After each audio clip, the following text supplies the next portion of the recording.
Hey everyone, welcome to the first edition of the Community Flowcast, where we'll be talking about various actions, components, tutorials, and various Flow content scattered throughout the web and hosted on unofficialsf.com. I'm Adam White, and I will be walking you through some of my picks for the month of February. So first up is release note highlights. So because so many different bloggers cover the release notes and flow features, I'm not going to cover too many of them, but I will call out a few of them. The first one is Jen Lee. She always does a great job summarizing every release. The next one is the release notes video, the release readiness video done by the Flow product team. Welcome to check that out. Rakesh Gupta, an automation champion, always does a really great job of summarizing every release. And then obviously you're welcome to just check out the release notes themselves. These are always going to be the most comprehensive, so it's very difficult to miss. Another nice win in the Salesforce ecosystem was Andy Utkan posting some super helpful videos covering a wide range of flow topics like loops, screen components, and he even covers the new scheduled paths functionality. Next up on the list is James Ho released fuzzy searching for his collection data table and SOQL data table. These are two tables that I had highlighted in my Flow extension video posted earlier in the week. Eric Smith released a new version of his data table.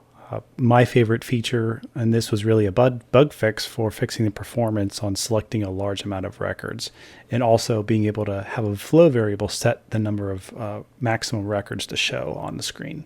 Also released this month is the latest addition to the collection processors package. This one was made by me to address certain situations where I've needed to compare two different record collections to get the related records between them, and sometimes even in different objects, for example, junction objects. So this one, pretty handy stuff. I have a whole blog post on how it works, so you're welcome to check it out. Moon Ramen in Indonesia came up with a great package that lets you install an inbound email service that lets you ingest incoming emails and handle them in Flow. So now you can choose what to do with attachments, for example. A stalwart in the Flow community is Narendra Singh, and he recently released a new Flow screen component that lets you upload a CSV to insert custom metadata records. For those of you that have worked with custom metadata records before, you can know it can get a little tricky, so this is super handy. Jack Pond released his new version of Send Better Email that lets you treat a target object as a recipient and also lets you specify an email thread in your reply to so that you can get threaded emails instead of individual emails in your activity list.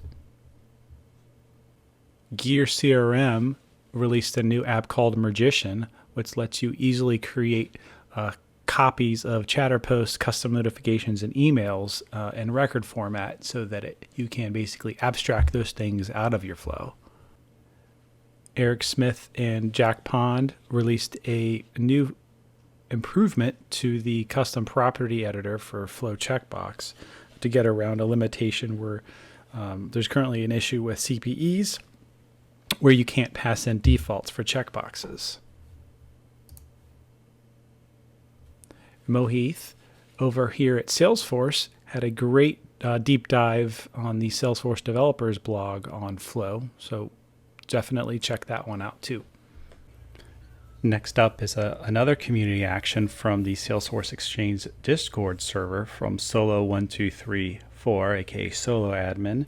He built a nifty little action that will basically mimic the get records element, but you can specify an existing record collection as your source collection to find another object or record. So in this scenario, you have a data table where you can select a bunch of accounts.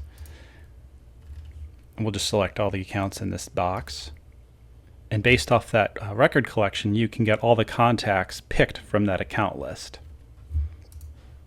So you can see how I do it here. I just grab all the accounts, populate it in a simple little data table, and we run the extract strings from collection action, which is a pretty key part, which basically gives us a text collection of IDs of the selected accounts based off of what we just picked in that data table.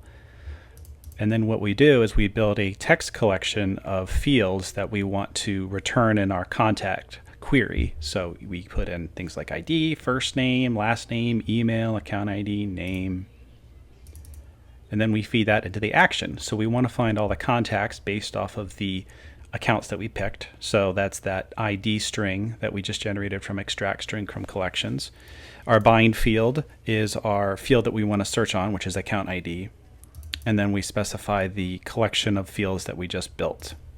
And this is all in his repository README as well, if you want to check it out. And that's all I got. Hope you guys enjoyed the video. Make sure you check out the description for links of all the things that I talked about in the video, and I'll see you next month.